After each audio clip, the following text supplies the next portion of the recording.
The suitcase trembled in Cassandra's hand as she closed the apartment door for the last time, her heart hammering against her ribs like a trapped bird seeking freedom. Rain poured in relentless sheets, washing away her tears as she hurried down the darkened street. Headlights from passing cars illuminated her face in harsh flashes, each one making her flinch as though Peter might materialize from any of them. The bus station's fluorescent lights buzzed overhead, casting sickly shadows across faces that seemed to watch her with too much interest. The midnight bus to Philadelphia wheezed to a stop before her, its doors opening like the mouth of an uncertain future. She clutched her ticket so tightly it tore at the edges, her phone deliberately left behind in the apartment drawer where Peter would eventually find it. Philadelphia had changed in the 8 years since she'd last visited Aunt Harriet, the familiar streets now seeming narrower, buildings leaning in as though whispering secrets she wasn't meant to hear. Memories flooded back of summers spent chasing fireflies in her aunt's small backyard, before Peter had systematically disconnected her from everyone. The old brownstone stood exactly as she remembered, though the neighboring buildings seemed somehow different, freshly painted in some places, strategically dilapidated in others. Wind chimes on Aunt Harriet's porch sang their familiar melody, the only welcome sound in a strangely quiet street. "Cassie?"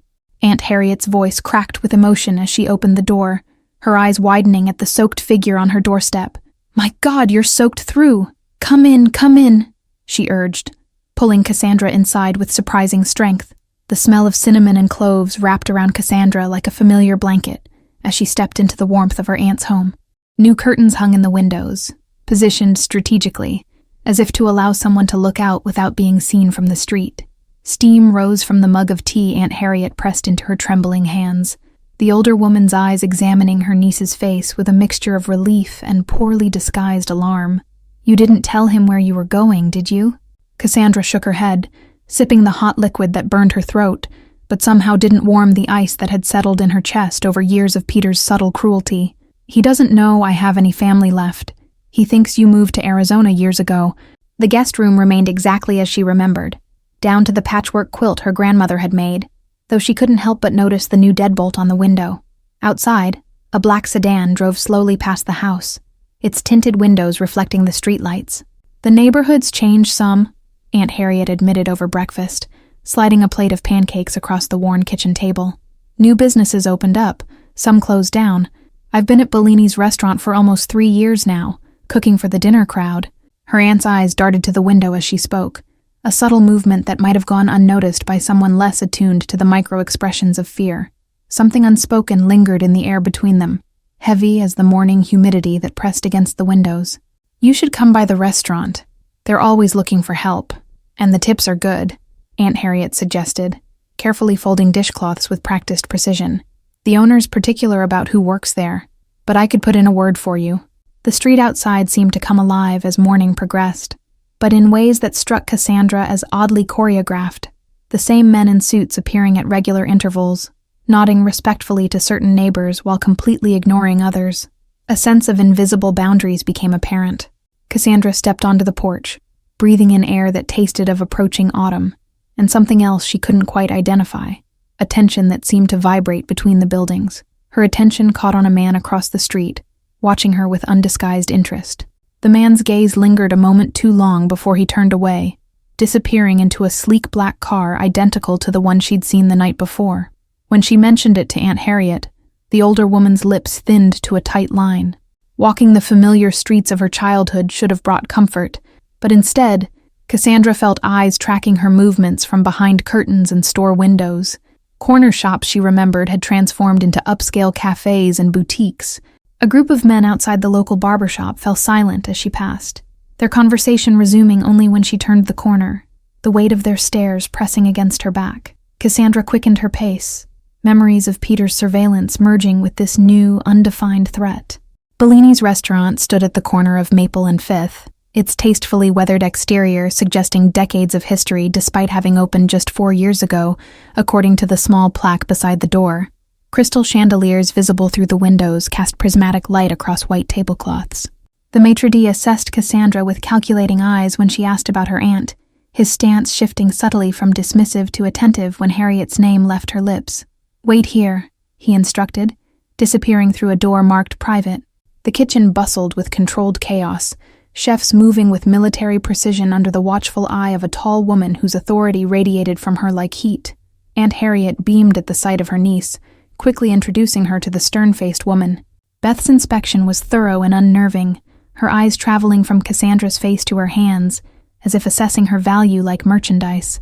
"We need someone for the private dining rooms upstairs," she finally said, her voice carrying a hint of an accent Cassandra couldn't place. "Private rooms?" Cassandra asked, glancing at her aunt, who suddenly seemed fascinated with the arrangement of herbs on her cutting board. Beth's smile didn't reach her eyes as she gestured toward a narrow staircase at the back of the kitchen. The second floor of Bellini's was another world entirely. Plush carpets muffled their footsteps, as Beth led her down a hallway lined with heavy wooden doors, each bearing only a small number in gold. "These are for our special guests," Beth explained. Beth handed Cassandra a black dress still wrapped in plastic, the designer label making her eyes widen. "You'll start tonight," she stated, offering no room for negotiation. 7 sharp. Wear your hair up and no perfume. Our guests prefer subtlety." Walking home, Cassandra felt a chill despite the warm afternoon sun. Something about Beth's demeanor and the hushed opulence of those upstairs rooms stirred memories of how Peter had slowly isolated her from her world. Yet the prospect of steady income was too tempting to refuse. She spotted the black sedan again, parked half a block from Aunt Harriet's house, its engine idling. As she drew closer, the driver, a broad-shouldered man with close-cropped hair, stepped out and opened the back door with practiced efficiency. A man emerged from the back seat, his movements fluid and unhurried. Tall and lean, dressed in an impeccably tailored suit that whispered of wealth rather than shouting it. His eyes found hers immediately, as if he'd been waiting for her approach. "Cassandra Hayes," he said, her name in his mouth not a question but a confirmation. "I've been looking forward to meeting you. I'm William. I own the neighborhood, including your aunt's house, and Bellini's, where I understand you'll be working." The way William said "own the neighborhood" sent a cold ripple down Cassandra's spine. Not a figure of speech, but a statement of absolute fact. His smile never reached his eyes as he extended his hand, the gesture both invitation and command. "I make it a point to welcome newcomers personally," he continued, his voice carrying the smooth cadence of someone accustomed to being obeyed. His grip was firm but not aggressive when she reluctantly shook his hand, his skin surprisingly warm against her chill fingers.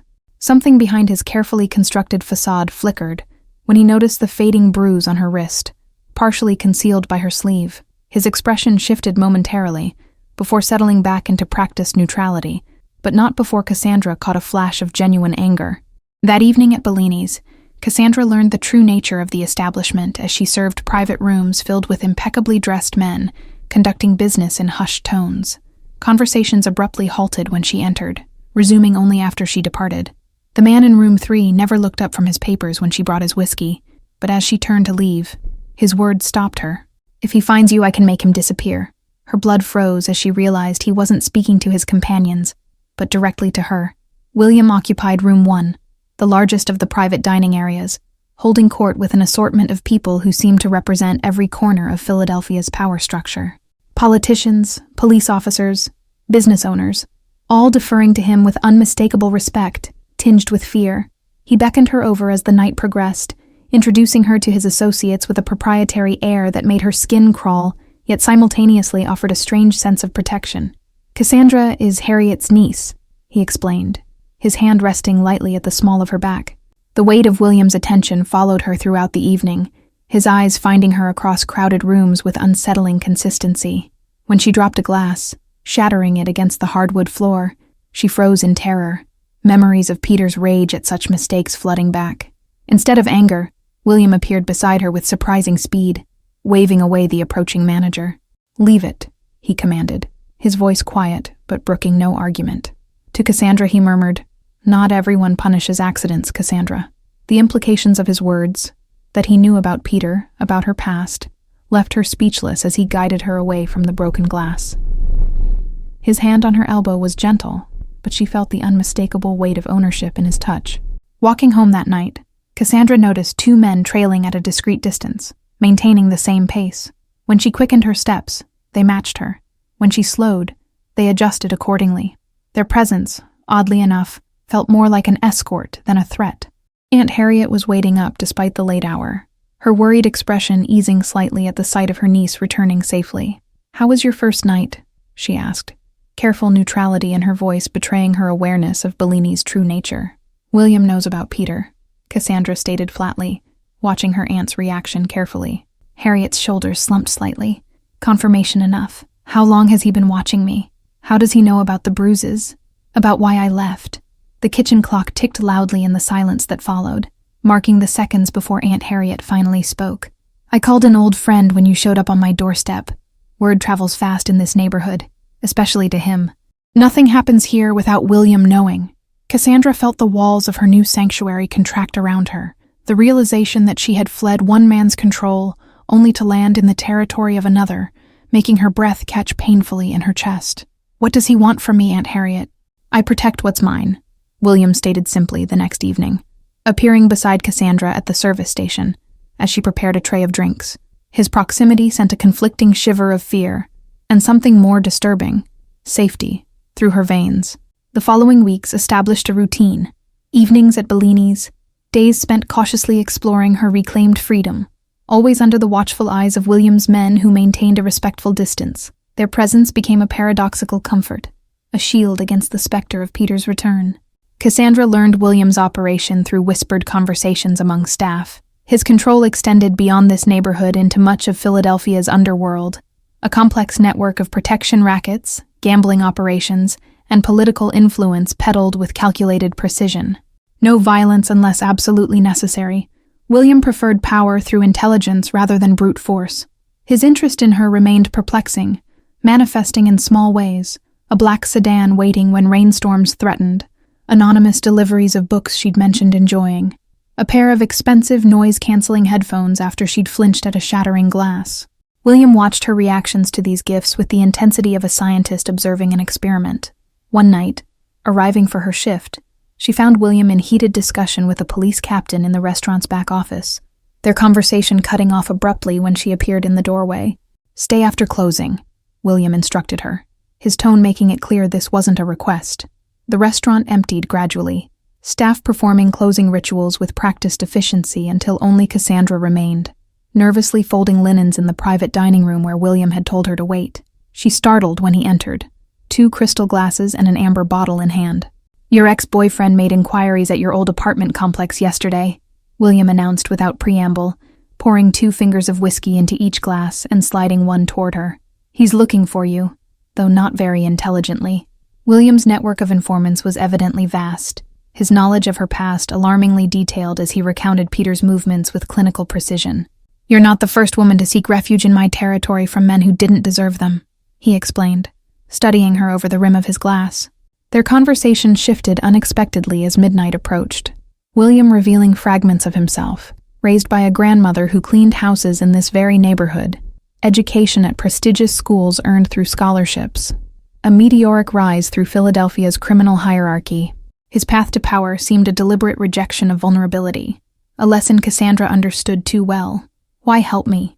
Cassandra finally asked, the question that had burned in her mind since discovering his surveillance. William's smile contained a rare flash of genuine emotion, a glimpse behind the calculated facade he maintained. "Because you remind me of someone I couldn't save," he answered, unexpected honesty in his voice. "And because men like your Peter are predators who mistake fear for respect, something I find particularly distasteful."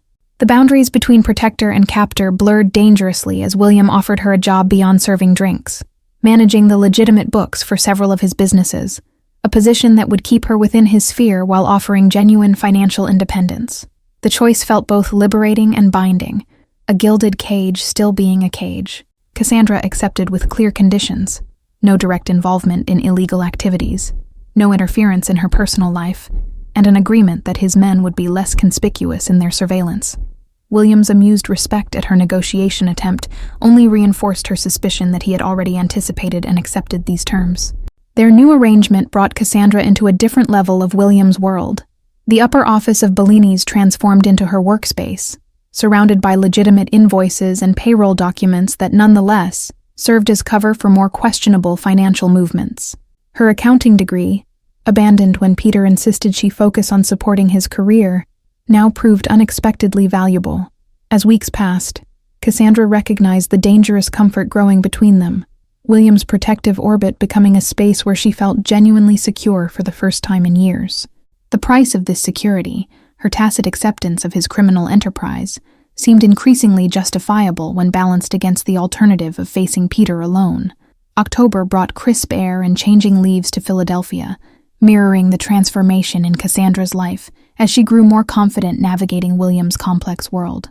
The restaurant staff now treated her with deferential respect, recognizing her elevated position within their employer's hierarchy. Her workspace expanded to include oversight of 3 more legitimate businesses: a laundromat, a car service, and a small property management company, all serving as effective fronts for William's less legal operations. Cassandra maintained her ethical boundary by focusing exclusively on the legitimate side, though the artificial separation grew increasingly transparent. Weekly dinners with William became routine, ostensibly to discuss business, but evolving into intellectual sparring, matches that left her both exhilarated and unsettled. His mind worked in fascinating patterns, strategic, 10 steps ahead, yet capable of surprising emotional insight that contradicted his ruthless reputation.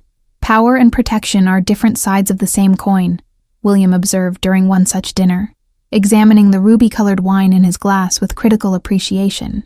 The difference lies entirely in how they're wielded, and toward what purpose. Aunt Harriet remained cautiously supportive, though concern shadowed her eyes whenever William's name entered their conversations. "He's different with you," she admitted reluctantly one Sunday morning, while they prepared breakfast together.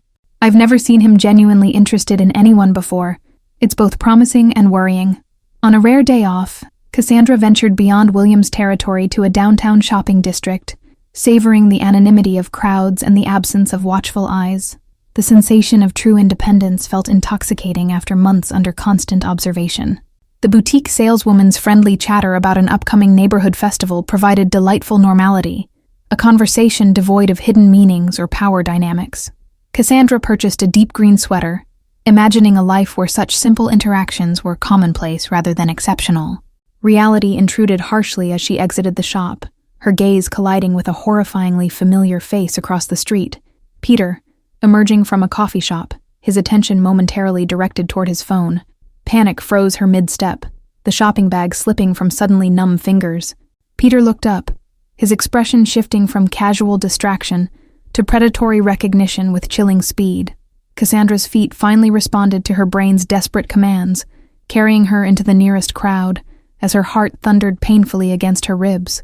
The protective bubble of William's territory now seemed miles away as she navigated unfamiliar streets, constantly glancing over her shoulder. Peter's voice called her name from somewhere behind, the sound striking terror through her core more effectively than any weapon. Ducking into an alleyway proved disastrous, a dead end trapping her between brick walls as Peter's footsteps approached with deliberate slowness. His face had always been handsome in conventional ways that masked the cruelty beneath, now openly displayed in his triumphant smile. "Found you," he said simply, blocking the alley's exit with his body, hands casually tucked into jacket pockets, as though they were meeting for a planned date. "You've made this much more difficult than it needed to be, Cass." Before he could advance further, a black sedan screeched to a halt at the alley entrance, 2 of William's men emerging with efficient purpose. Peter's confusion at the interruption quickly morphed to alarm as they positioned themselves between him and Cassandra. The men said nothing, their stance and unwavering attention communicating all that was necessary. Peter retreated a step, then another, his expression cycling through anger, calculation, and finally reluctant withdrawal as he recognized the implicit threat. Cassandra's relief at the intervention mingled with disturbing realization. William's surveillance had never truly ceased, merely become less obvious at her request. The knowledge that her movements remained monitored stirred complicated emotions, gratitude for the timely rescue warring with resentment at the continued invasion of privacy. "He'll come back," William stated without emotion later that evening, his fingers steepled before him as they sat in his private office above Bellini's. The space reflected his personality, elegant but functional, power disguised as taste. Cassandra's hands trembled slightly as she clutched her tea, the afternoon's encounter having stripped away her carefully constructed sense of security. Peter's reappearance had reignited old terrors, phantom pains from healed bruises flaring at the mere sight of him. "Peter doesn't abandon what he considers his," she confirmed, hating the tremor in her voice, but unable to suppress it. 5 years of gradually increasing control, isolating me from friends, monitoring my calls, accidentally breaking things I loved when displeased. William's expression remained neutral, but something dangerous flickered behind his eyes as she recounted Peter's escalating pattern of abuse. His knuckles whitened around his glass when she described the final incident that had prompted her escape. Peter's hands around her throat when she'd received a text from a male co-worker. "I could solve this problem permanently," William offered, the casual tone belying the gravity of what he suggested. "One phone call. He disappears. No questions, no traces." The offer hung in the air between them, tempting in its simplicity, yet terrifying in its implications. Cassandra had entered William's world understanding its boundaries and rules, but this moment represented a threshold. Accepting his solution would make her complicit in whatever fate befell Peter. "No," she finally answered, meeting his gaze steadily. "I won't become what he tried to make me, someone who hurts others to feel safe. There must be another way." William's approval surprised her, a genuine smile warming his usually guarded features as he leaned forward. "There is always another way for those patient enough to find it," he agreed, reaching for a slim folder on his desk. The folder contained detailed documentation of Peter's life since Cassandra's departure. Gambling debts accumulated at establishments connected to William's network, questionable business practices at his accounting firm, evidence of tax improprieties that would interest federal authorities, ammunition gathered without her knowledge for this inevitable confrontation. "Leverage is cleaner than violence," William explained, spreading photographs across the desk showing Peter entering various establishments known for high-stakes poker games. "We apply pressure indirectly until he decides leaving Philadelphia, and you, behind, is his best option." Their strategy took shape over the following days. Careful manipulation of Peter's growing financial troubles, anonymous tips to his employers about ethical concerns, pressure from loan sharks suddenly calling in markers. William orchestrated the campaign with the precision of a chess master, each move designed to incrementally increase Peter's desperation. Cassandra's role remained deliberately minimal. William insisted on keeping her separated from the actual mechanics of their plan, ostensibly to protect her, but perhaps equally to maintain his control over the situation. The power imbalance between them had never felt more pronounced. A week into their campaign, Peter attempted direct contact, appearing outside Bellini's after closing, clearly intoxicated and belligerent. William's men intercepted him before he could enter, the confrontation visible through the restaurant's front windows as Cassandra watched with her heart in her throat. The following morning brought unexpected development. A formal restraining order delivered to Aunt Harriet's house, filed by William's attorney on Cassandra's behalf, using evidence she hadn't known existed, photographs documenting her old injuries, medical records she'd never authorized releasing, witness statements from former neighbors. William had crossed another boundary without consultation, the protective gesture simultaneously comforting and disturbing in its presumption. His resources and connections had accomplished in days what might have taken her months, yet the ease with which he'd accessed her private medical history sent a chill through her. "We need to establish boundaries," Cassandra stated firmly, facing William across his desk the following evening, her voice steadier than her nerves. The restraining order had triggered an overdue conversation about the parameters of their arrangement. William's expression remained neutral, though something like respect flickered in his eyes at her confrontation. "I acted to protect you," he responded, his tone lacking the defensiveness Peter would have displayed when challenged. Their negotiations stretched into hours, evolving from tense disagreement to thoughtful exchange as they redefined their alliance. William conceded to consult her before taking actions on her behalf, while Cassandra acknowledged her need for his protection against Peter's escalating threats. The compromise felt like genuine progress, William treating her as a partner rather than a possession, her autonomy respected even within the confines of their unorthodox relationship. The subtle shift in power dynamics between them promised a foundation less built on control and more on mutual respect. Peter's response to their campaign proved more erratic than anticipated. Instead of retreating under pressure, he became increasingly reckless. Anonymous threats arrived at Aunt Harriet's house, hang-up calls in the middle of night, once a brick through the front window that shattered the early morning silence. William's security detail doubled around both Cassandra and her aunt, the men now openly visible as a deterrent rather than maintaining their previous discretion. The neighborhood residents adjusted to this heightened presence with knowing glances, confirming Cassandra's suspicion that unusual activities were commonplace in William's territory.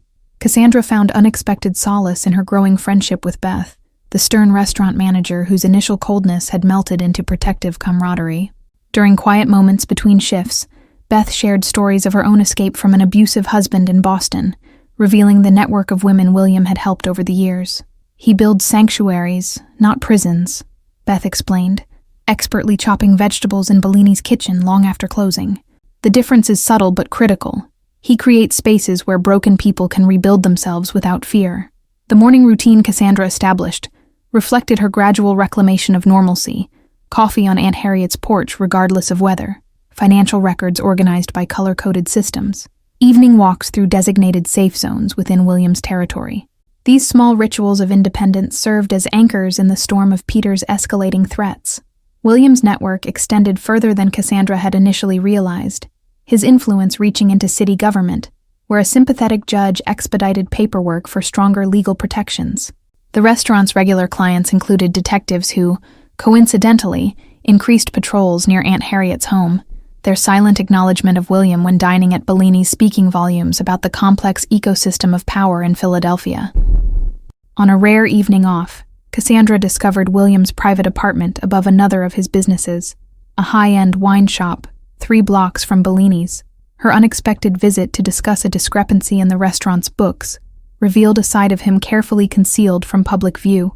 The space contradicted her expectations, not the ostentatious display of wealth typical of men wielding his kind of power, but rather a sanctuary of understated comfort, filled with books, classical records, and surprisingly skillful charcoal sketches signed with his initials. The artwork depicted Philadelphia streetscapes, including one of Aunt Harriet's house that captured its essence with haunting accuracy. "You draw," Cassandra observed, the revelation of this unexpected talent forcing her to recalibrate her understanding of him yet again. William's shrug conveyed practiced nonchalance, but the careful organization of his art supplies betrayed the importance of this private creative outlet. Their conversation shifted from business to personal history as midnight approached, William revealing fragments of his past previously concealed: his father's imprisonment when he was 12, the grandmother who raised him with strict moral paradoxes, his deliberate choice of criminal enterprise over the corporate world that had rejected him based on his background. The parallels between them emerged with startling clarity, both shaped by people who had tried to control them, both creating elaborate systems of protection against vulnerability. Their connection deepened as they recognized in each other the same careful vigilance against being diminished by others' expectations. Dawn found them still talking, the boundaries between protector and protected, employer and employee, blurring into something far more complicated. When William gently brushed a strand of hair from her face, the gesture contained none of the possessiveness that had characterized Peter's touches, only a question she wasn't yet ready to answer. The strange peace between them shattered 2 days later, when Peter escalated beyond threats to action. Aunt Harriet's car vandalized in the grocery store parking lot, a warning note left on the slashed driver's seat containing details of Cassandra's daily schedule that should have been impossible for him to know. The violation triggered immediate security protocols, William moving both women into secured apartments above Bellini's, his men conducting sweeping investigations that uncovered the unsettling truth.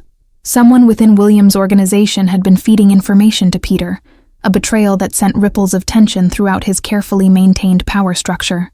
William's rage at the discovery manifested not in the explosive violence Cassandra had feared, but in cold, methodical elimination of every possible security breach.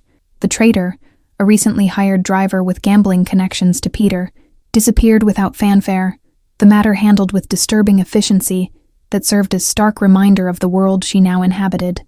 November arrived with bitter winds that mirrored the increasingly tense atmosphere surrounding Cassandra as Peter's obsession transformed into dangerous fixation. Despite the restraining order, financial pressure, and William's security measures, he persisted with escalating determination. The final provocation came without warning. A small package delivered to Bellini's containing photographs of Cassandra and William together, their expressions captured in moments of unguarded connection. The implicit message required no interpretation. Peter was watching, waiting, planning his retaliation for what he perceived as her betrayal. William's proposed solution remained unchanged, permanent elimination of the threat, but Cassandra continued to resist this final irrevocable step. Making him disappear won't solve the real problem, she argued, pacing the confines of her secured apartment. I'll still be running, just from memories instead of him. Their strategy sessions grew increasingly heated, William's criminal pragmatism clashing with Cassandra's determination to resolve the situation. Without crossing moral lines she still maintained despite her immersion in his world. The impasse between them strained their carefully constructed alliance. "I need to face him," Cassandra finally declared, her decision crystallizing after nights of restless deliberation. "Not alone, but on my terms. Neutral ground. Witnesses present. Your security nearby, but not visible." William's objections were immediate and vehement, his protective instincts warring with respect for her autonomy. Their argument stretched through the night, perspectives shifting gradually as Cassandra articulated her reasoning. Confrontation as reclamation rather than capitulation, facing her fears instead of allowing them to dictate her choices. By dawn, a compromise emerged. A meeting at a public cafe downtown. Legal representatives present to document any restraining order violations. William's security positioned strategically throughout the area. Cassandra would face Peter directly, but with substantial safeguards in place. The cafe had been chosen with strategic precision, owned by a former police officer with connections to William, its layout offering no blind spots or secluded corners where Peter might escalate unobserved. Cassandra memorized the exit routes William's security team had mapped out, the knowledge providing tangible reassurance as she prepared for confrontation. William insisted on driving her himself that morning, an unprecedented departure from his usual delegation of transportation duties. His hands gripped the steering wheel with uncharacteristic tension, his typical composed facade slipping just enough to reveal genuine concern beneath the calculated exterior. "You've changed him," Aunt Harriet observed the night before the meeting, helping Cassandra select an outfit that projected confidence rather than vulnerability. "In all my years working for William, I've never seen him personally involved in protecting anyone. His empire, yes, but not an individual." The lawyer William provided, a sharp-eyed woman named Gloria, with 20 years of domestic violence case experience, reviewed their strategy one final time before Peter's arrival. "Let him incriminate himself," she advised, adjusting the discreet recording equipment. "Your strength is in your calmness. It's what he can't predict or control." The message reaching Peter through carefully indirect channels offered what he had demanded since discovering her location. 10 minutes of her time, a chance to speak directly without intermediaries. His eager acceptance confirmed what Cassandra had suspected. His pursuit was driven by the need to re-establish control rather than genuine attachment. The appointed day arrived with glacial slowness, hours stretching as Cassandra prepared herself mentally for the confrontation. William remained uncharacteristically silent that morning, his concern evident in the tightness around his eyes as his men confirmed security positions throughout the meeting area. "Remember who you are now," he told her quietly as they parted, his hand resting briefly against her cheek in rare public display of affection. "Not who he tried to make you." The cafe bustled with lunchtime activity, strategic normality that would prevent Peter from creating a scene without witnesses. Cassandra chose a table with clear sightlines to all entrances, William's attorney seated at a neighboring table with recording equipment discreetly positioned. Peter's arrival sent a jolt of physical memory through her body, instinctive fear response to his presence that she acknowledged but refused to surrender to. His appearance had deteriorated since their encounter weeks earlier. Unshaven, clothes rumpled, dark circles beneath eyes that fixed on her with uncomfortable intensity. "You look different," he observed as he sat across from her, his tone suggesting accusation rather than casual observation. The comment crystallized everything wrong with their past relationship, his perception of changes to her appearance as personal affronts, rather than expressions of autonomy. Cassandra's carefully prepared statements dissolved in that moment of clarity, replaced by simple truth. "I am different, Peter. I'm not yours anymore. I never really was, though both of us pretended otherwise." Peter's facade cracked at her direct challenge, his carefully cultivated charm giving way to the controlling rage that had always lurked beneath. "That mobster thinks he owns you now," he hissed, leaning forward with fingers clenched around his coffee cup. "You've just traded one cage for another." "No one owns me," Cassandra replied, her voice steady despite the adrenaline surging through her veins. "That's what you never understood. The difference between protection and possession, between partnership and control." Peter's expression darkened further, his voice dropping to a dangerous whisper as he detailed his observations of her movements within William's territory. The extent of his surveillance confirmed Cassandra's decision to confront him directly. His obsession would never have faded without this confrontation. "I know about his operation, his businesses, his connections to city officials.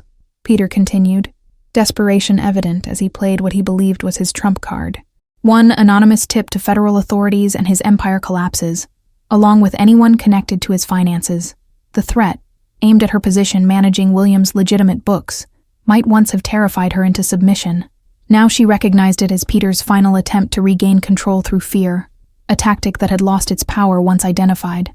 "Everything I manage is legitimate and documented," she responded calmly, though her heart raced. "Report whatever you want.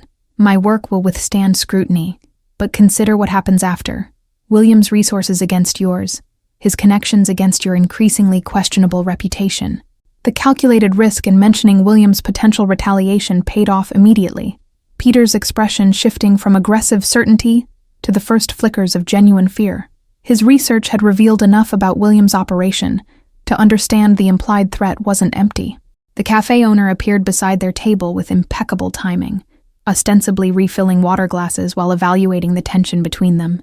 His casual presence served as subtle reminder that Cassandra wasn't truly alone, the establishment itself part of William's invisible safety network throughout Philadelphia. Peter's fingers drummed an agitated rhythm against the tabletop, his eyes darting toward the exits with increasing frequency as the balance of power shifted perceptibly between them. This reversal, Cassandra composed while he unraveled, represented everything he had feared since her departure. Her independence from the control he had meticulously constructed. "I've documented everything," Cassandra continued, sliding a sealed envelope across the table containing copies of dated photographs of her injuries, text messages containing his threats, witness statements from neighbors who had heard his violence. "This stays sealed unless you contact me again. Then copies go to police, your employers, and your family." She recognized the precise moment Peter accepted defeat, a subtle slackening around his eyes, resignation replacing entitlement in his posture.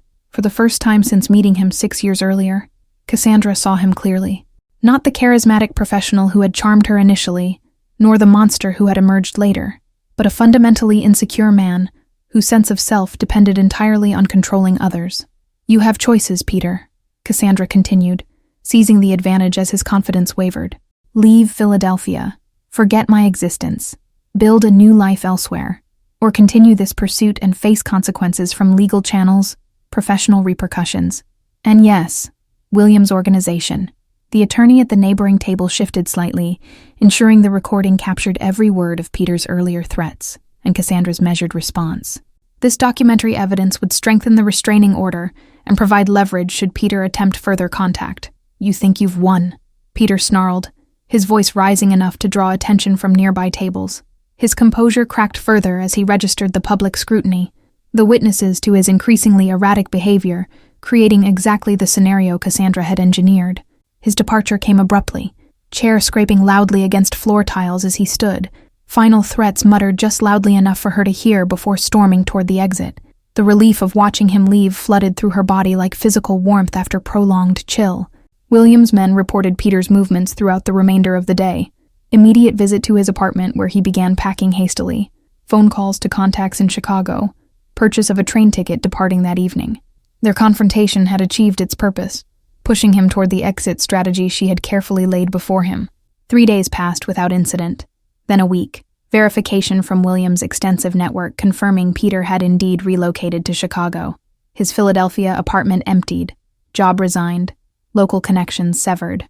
The shadow that had hung over Cassandra's new life gradually dissipated, allowing her to consider her future without the specter of his return. "What happens now?" William asked one evening as they shared dinner on the rooftop garden above his wine shop, the city lights spread before them like earthbound stars. The question encompassed more than just security arrangements, addressing the undefined territory their relationship had entered.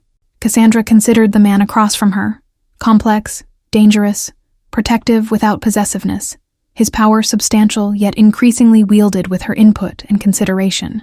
Not a savior or replacement controller, but a partner who respected her boundaries even while maintaining his own.